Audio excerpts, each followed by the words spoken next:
box. This is a box. It's a cardboard box. This isn't a surprise at all because you've probably seen the title of this video, so you know exactly what's coming. So let's just get it open, shall we? I've already torn it asunder. I expect we should be busting the knife out soon though, because, well, let's take a look. So inside we've got the standard packing material. Huh? Oh. Here we are. The item in question. Let us remove it from its bond. Ooh, nice focus there, camera. Come on, there we go. There we are. Super NT. Now this has been talked about rather a lot in retro gaming circles, so you probably already know everything about it, but just in case you don't, here's my let's just say I'm a newcomer to the Super Nintendo, so this is going to be a bit of a different perspective. It's not going to be a full-on video, I just want to have a quick look at it.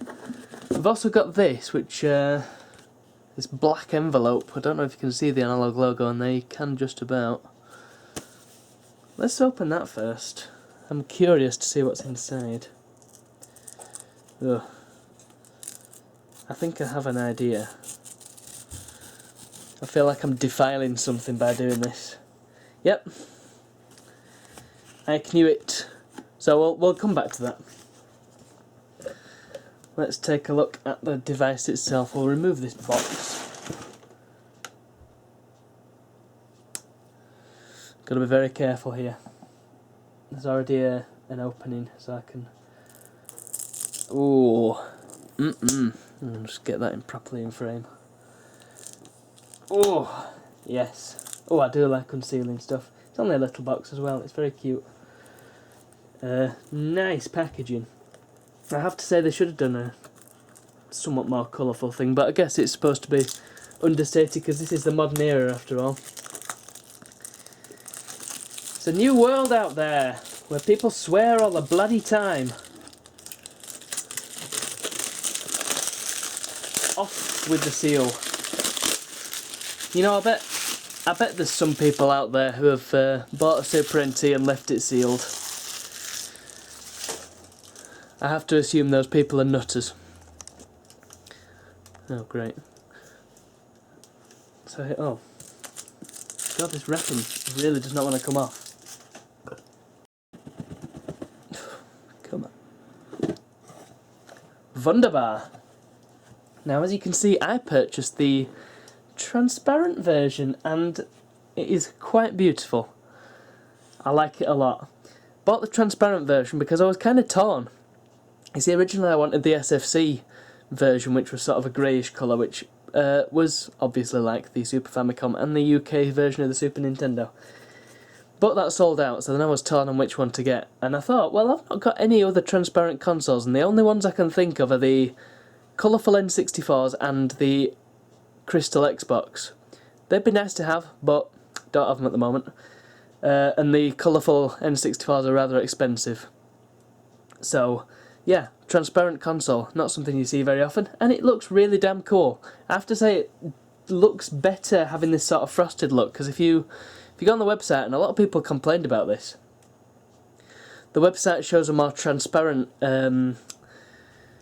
plastic, whereas this one's more crystal, and I do prefer it.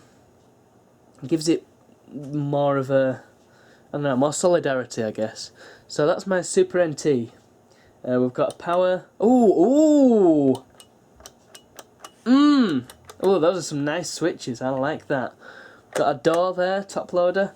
On the bottom, rather than have feet, it's just got this one rubberized mat, which is really nice. And that's about all there is to say about that. You've got your ports on the back. There is no analog video output, which disappointed a lot of people. Supposedly they are making a reverse DAC, so you can just put it into a CRT with this adapter. But I don't have one, nor do I have a CRT, so it's not really a problem for me. I've also got micro USB for power, which seems to be a pretty common thing these days. So that can go there. We've got coaster. What's this now? Okay, it's just a little booklet saying what's what, with extremely small text. That's wonderful. Yeah, it just tells you that if your gamers don't work, then clean your goddamn cartridges because they're dirty, which I may have to do because all my cartridges, well, I have a grand total of 2, and they're both second hand. Yeah, it's just basically telling you how to set it up when you got this nice PSP style graphic on the back. Beautiful. So, if we take the box apart, I'll just put that to one side. Oh, yes, and I should mention, I'll open this envelope in a sec, but yeah, Super Turrican. There's an expanded version of this game exclusive to the Super NT, which is really nice. It doesn't come on a cartridge, it's just digital. Quite a nice thing to include though. It's an extra incentive, I think. And in this envelope is in fact some packaging for the Super Turrican Director's Cut, which is really cool. I'll put that together and we'll show it off later on. It doesn't look like there's much to it, and again there's no cartridge or instructions or stuff, just the box, but it's a nice touch. And something I think was exclusive to pre-orders, but I'm not sure. Somebody will have to correct me on that if I'm wrong. Anyway. Oh. Well, I wasn't expecting that. I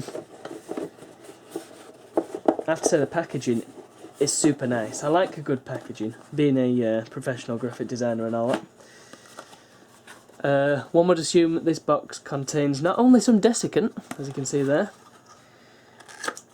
but we'd probably get... Oh! What is this? I'm expecting some kind of power supply unit. Indeed, and one that I can't actually use, but fortunately I do have a spare micro USB adapter knocking about that I can use for a Raspberry Pi. We'll probably have to get another one though. I don't know how much power it requires. In fact, this doesn't have any power information on it whatsoever. Or does it? Yeah, black on black's only good when you can actually read the black. They've pulled it off with the rest of it, so I don't know what's going on there. I'm trying desperately to read it. It is not easy. But it is on there, so I'll have to compare that with what I have and hopefully pull something together. So I can actually plug it in and show you what it's all about. So that can live there. We've also got a HDMI cable with the analog logo on it, so I'm totally using that. And a little micro USB cable, which I won't need, because the Raspberry Pi charger has it all connected anyway. Right, well I suppose... Oh, I better not eat that. So let's get it all switched on and see what it's all about. Just switching the telly on now. Wants to be on that one. And there's not actually a game in it yet, so we'll just switch the beast on and see what happens. Oh, it's making lots of colours. Oh.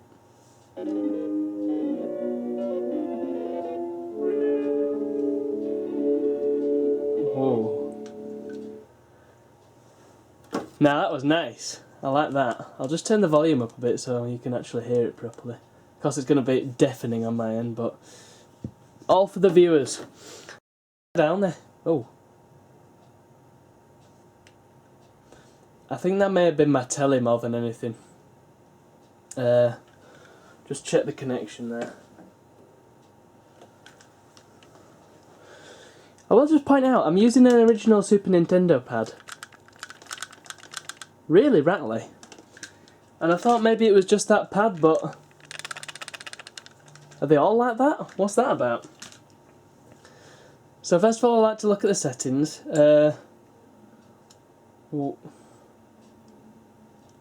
It's Y to confirm? That's a bit bizarre.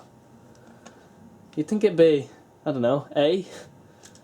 Video. Resolution. It's currently set to 1080p 60, which is correct. That's the native resolution of my telly. And my telly supports everything, so that's good. We'll just go back on that. Screen size. Ah, okay, so you've got different scalers and stuff, and I do believe you can... Well, there's a lot of stuff you can fiddle with, which we'll probably have a play with in-game. Scalers, no scaler. In fact, interpolation we probably want disabled, because that'll just make things all fuzzy. We'll have no scanlines. We can probably fiddle with it and see how it looks. But I don't think scanlines are going to be any good for us. Cartridge audio enable. I don't know what any of this does. Again, there's no cartridge in it yet. System menu options. Oh, there's skins, eh? Ah, that's more like it. Now the colours actually correspond to my controller, which makes sense. Highlight style. Solid swipe, flash... Oh! Why is there so much... Well, that looks like DOS games, so I'm going to have that one. I guess we'll go dark purple, I like that one. Font. Oh, yeah, that's more like it, yeah. Yes, that works for me. Menu bounce. What? Oh, no, I don't like that. It's too harsh. Controls, yeah. Oh, confirm key, we want it to be A for crying out loud. Because that makes sense. Yeah, and the cancel key is B. Also makes sense. Startup options, boot sequence delay. You know, I guess just leave it as it is. System region, NTSC, whatever. So, we've got Super Turrican Director's Cut, Super Turrican 2, Bleh. We'll try Super Turrican first. It takes a little while to load because it'll load in digital ROM rather than the actual cartridge. We will put a cartridge in a second. Oh yeah, that looks like DOS as well. What's going on here? So you may notice there are borders. That's...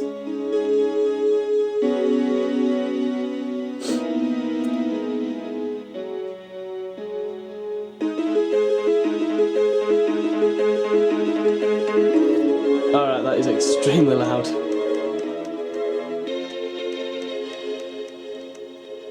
There we go. Probably hear me now. Yeah, that's a lot of cutscenery. Shut up.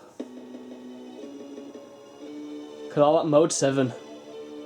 Just goes to show the capabilities of the system. And I didn't actually explain how it worked, but I will do when we put in a cartridge. I'll explain a little bit more about what this is all about and why it's so exciting. Oh, and my my television's doing that thing. Yeah, my television's a piece of crap. So you'll notice it's kind of having trouble. Just look at the mountain up here. Bzz, bzz, bzz, bzz. Yeah, that's not good. Let's do 480p, see if we have any more luck with that. It's going to be a bit fuzzy, but we'll roll with it. Menu hotkey. Oh, down and select. Okay. I will just say I'm pretty sure there's a Batman game on the Super Nintendo which uses down and select for a control, so you wouldn't have much fun if you were playing that. But then again, apparently it's kind of bad, so I don't know why you'd ever play that. System, yeah, we'll just leave the region there, blah blah blah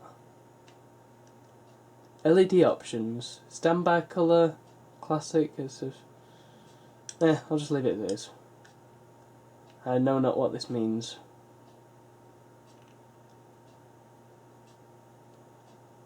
I will show you the LED after we show you the cartridge. And this time I will save settings. Yes, there we go. Good stuff, right. So, next cartridge I have. Now you see, these are my two cartridges. I've got Super Mario Kart here, and I've got Space Invaders. Now I'm not showing Super Mario Kart because I don't want Nintendo claiming this video. But we can show Space Invaders because Space Invaders is awesome. You will note, by the way, that these are Super Famicom games, and I will explain the reason for that. You see, first of all, the packaging is just awesome. I prefer the portrait form factor of it compared to the landscape of UK games. And oftentimes the actual artwork's better as well, but that's just a personal thing. Second, they're running 60 FPS. Third, it spices up your collection if you've got a bit of foreign culture in there, shall we say. And since these games all ostensibly come from Japan, it makes more sense. Here is my game. Oh, that loaded instantly, wow. I was kind of expecting it to take a while, but no, just straight in. That's good. Now,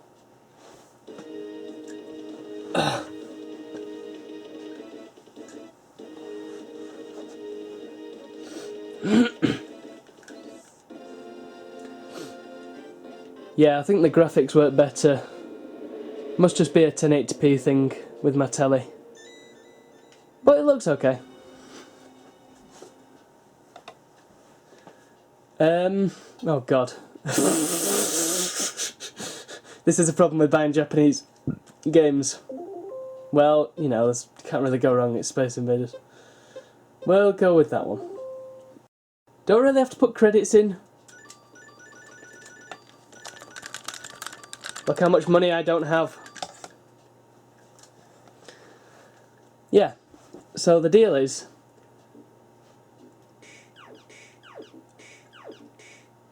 God, I'm gonna lose...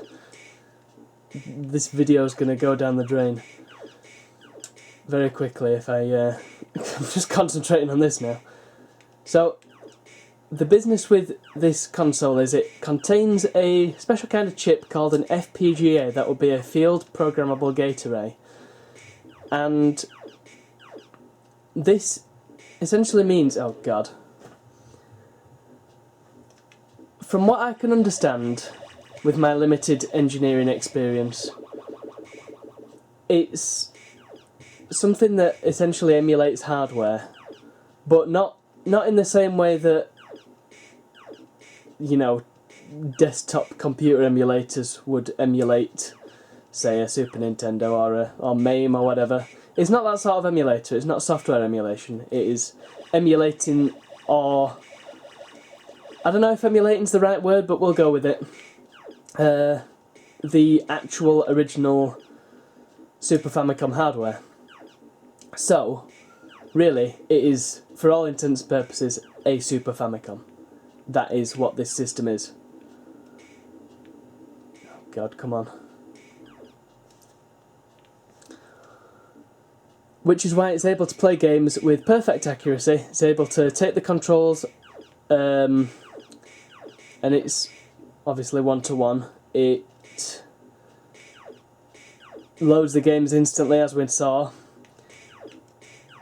And it is just a Super Nintendo Entertainment System. So why would you want this over a Super Nintendo Entertainment System, or a Super Famicom if you like? Well, first of all, it's region free. I mean, that's a pretty good deal for gaming anyway, because if you're in the UK and you're into retro gaming, you'll know that we got shafted a bit by having differing video standards. I.e., our telly's all displayed at 50Hz, whereas everybody else's telly's displayed at 60. This often meant that our games ran about 17% slower than what they did in the US and in Japan. I believe there was the same deal in Europe as well, because it was just PAL region, so... Yeah, PAL kind of sucks for retro gaming. And with this we can play original US or Japanese, well, NTSC cartridges with original hardware, which is great, when we can use our original controllers as well, which is just wonderful. And talking while playing Space Invaders is apparently harder than I thought.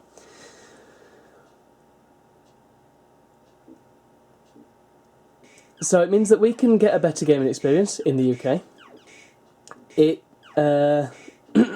like I said, it allows you to expand your collection if you, say, prefer NTSC games over PAL ones, which sometimes they've got different box art, sometimes they've got better box art. Like I said, I prefer the portrait form factor of the Japanese boxes, but sometimes the US versions have different box art as well. It's nice to be able to choose and to actually be able to play them.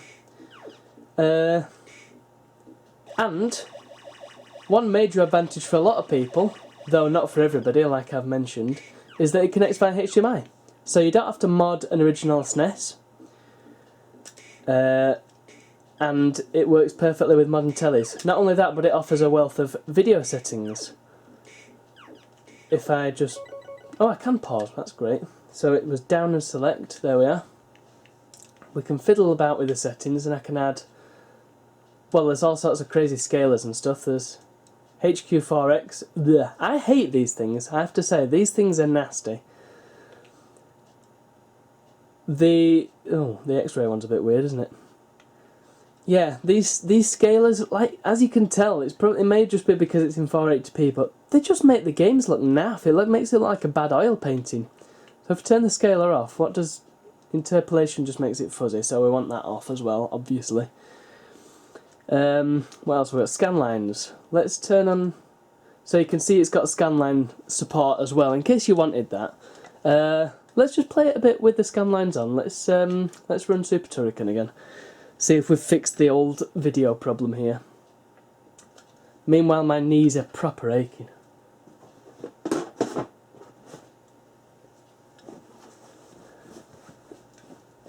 Now, why would you want scanlines, you ask? Well, the reason is because all these old games were actually designed with scanlines in mind. So, viewing them normally can sometimes show up problems. I guess it just looks different to how it originally looked and how the programmers originally intended it to look. Because... I'll just pause it while I explain. Nah, I'll play it and explain. We can do this. By the way, can you aim upwards in this game?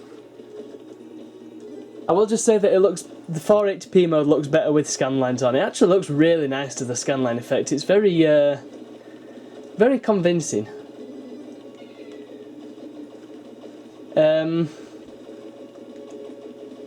So, original CRTs and so on, they... rather than displaying a full image, i.e. progressive scan, they would do an interlaced scan, which means they would show every other line, basically. Man, I've got to get used to these controls. There's no instruction book for this game. So does this do damage, this roll? Apparently it does. Good stuff. That'll do me. Yeah, so it'd display every other line, which would give it this sort of scanline effect. So the image would appear a little bit darker as a result. So that's one difference that you'd have versus playing it on an older telly. And there's various other differences, but really the reason to have scanlines is to have that authentic original look, and these are some of the best scanline effects that I've seen. For my money, they're pretty authentic. I haven't played on a CRT for a long time, and I would... oh, well, that went well. It would be nice to have one, just because it seems like the way to play retro games. I have one connected to my my Millennium machine, which I will do a video on soon. And it's just a really nice effect, and it kind of is more, like I said, it's more authentic. That's the long and short of it. It's more authentic. This game is confusing me to the extent that I'm losing my train of thought far too often. But you get what I'm saying. Scanline's pretty cool, and it's a really nice option to have. So let's just, if I pause it and fiddle with the settings a bit more. What else have we got? Hybrid scanlines. What does this do? They'll probably say on the website what it does. Scanline depth, I think that's just how dark it is. Oh, and a gamma boost as well, okay. So let's see what that looks like. Yes, that makes it brighter to compensate for the scanline, which is less authentic. Not fond of that. I think I prefer it without. Just looks, like I said, more authentic like that. It's cool. And let's just turn the scanlines off for a comparison. So you can see it's got a very, very different look about it now. It's amazing how much difference it makes. I prefer it with, actually. I was never massively fond of the fake scanline effects in other things, but this does it really quite well, and especially in 480p, it's probably the best way to do it. Being unable to aim upwards make this game incredibly difficult, by the way. Oh, is this like a beehive? Okay. Maybe you can aim upwards and I just have no idea how to do it. They could have done with the putting in like an instruction booklet or something with the box. Oh, well, that was stupid of me. Well, anyway, you get the idea. So there you have it, the Analog Super NT. Very nice little device. I'm very happy to have one.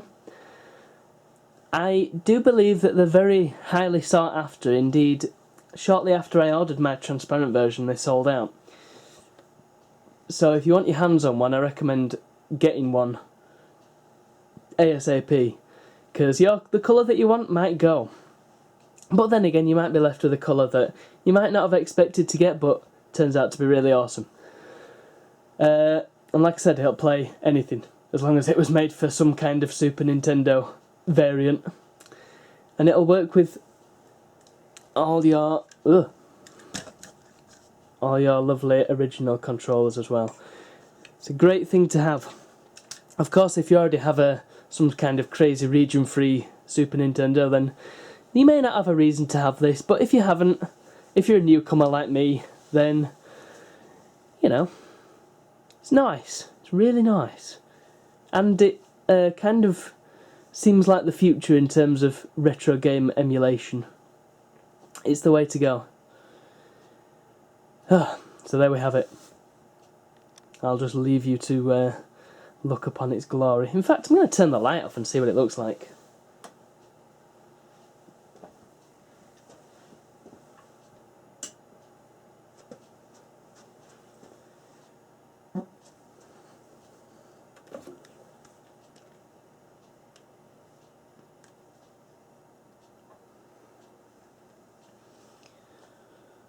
Ooh, that's Christmas decoration material for sure.